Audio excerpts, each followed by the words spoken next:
Hello, welcome to the 12 Tools of Christmas. Today I'm going to talk to you about the sponge daubers. They are Z726 and they're $3.95. You can find them on page 133 of the Autumn Winter Idea Book. They come 3 to a packet, and as you can see I've already taken one out of this. I love our new craft boxes. I can store my sponge daubers in there and they don't get ink over anything or any papers or goods like that. One thing I want to show you, you remember we've got this new chalk marker, fabulous for marking on the sides. Oops, I marked it over here. Yellow. So I like to use my sponge daubers, keep one for every color family. So I have one here that's yellow, and I have blue and purples, and as well as the gray family. But they store so nice in this little box like that. Perfect. You can wash them if you want to just have, if you just want 3 of them, just wash them out after every use and let them sit upright to dry. Okay, so let's get started here. I'm going to show you there are many fun things you can do with your daubers. So I'm going to open up my case. A lot of times I have ink still on them left over, so I don't have to re-ink it immediately because if I'm using them often.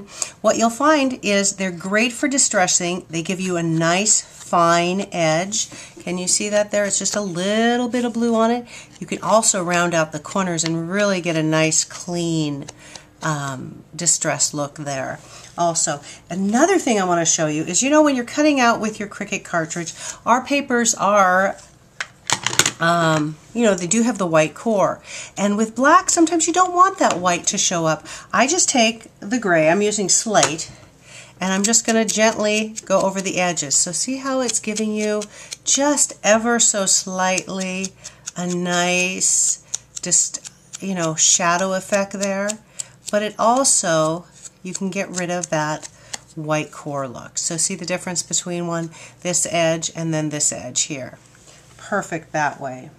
Another thing I like to do is, let me put the ink away so I don't mix my inks, is I'll take this leaf from the Fall Harvest and stamp it here. Oh, that's not what I wanted to do. Just ignore that. So I'm going to ink it up like so. And then I'm going to take, let me grab out a sponge here for a green one. Nice clean. I'm going to use Ponderosa Pine. Move my pear over there.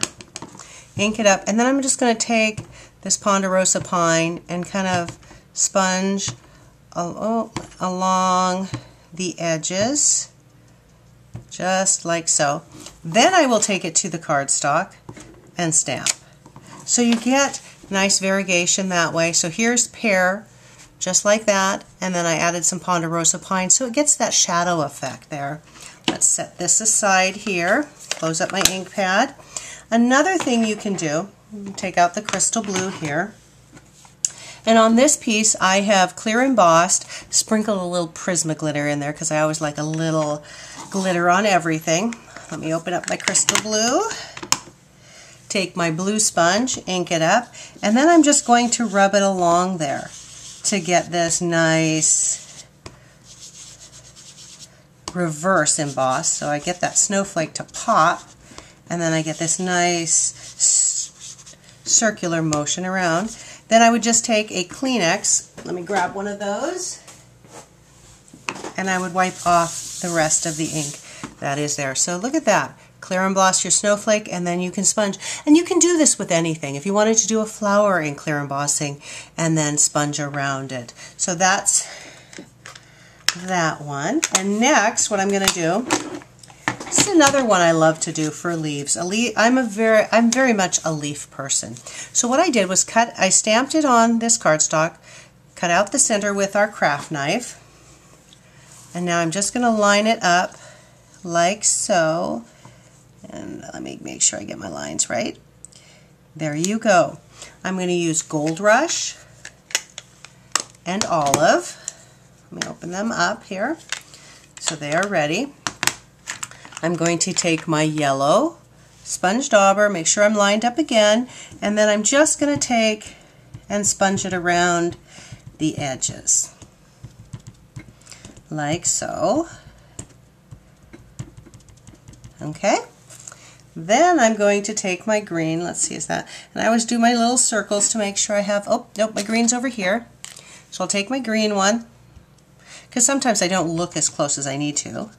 Okay, and then I'm just going to take the olive. It still has a little bit of ponderosa pine on it, but that's okay, because leaves come in many shades of green. And then I just lift it up like so, and you'll get a variegation that way. I think I would take it back, put it back down, because you can see I just off-centered it there. So I would just move it over ever so much. And I'm going to be careful that I don't get this area here. Take that yellow back in there and just kind of blend into it. Shift it again, like so. And I'll just bring that yellow in, like so, just to kind of, and then I could even run it over the green just to soften it up. And normally I wouldn't have picked up as much ponderosa pine on that, but just because I was showing you my green there. And that would be that. Okay, let's see what else can I tell you about them. Remember, you can wash them.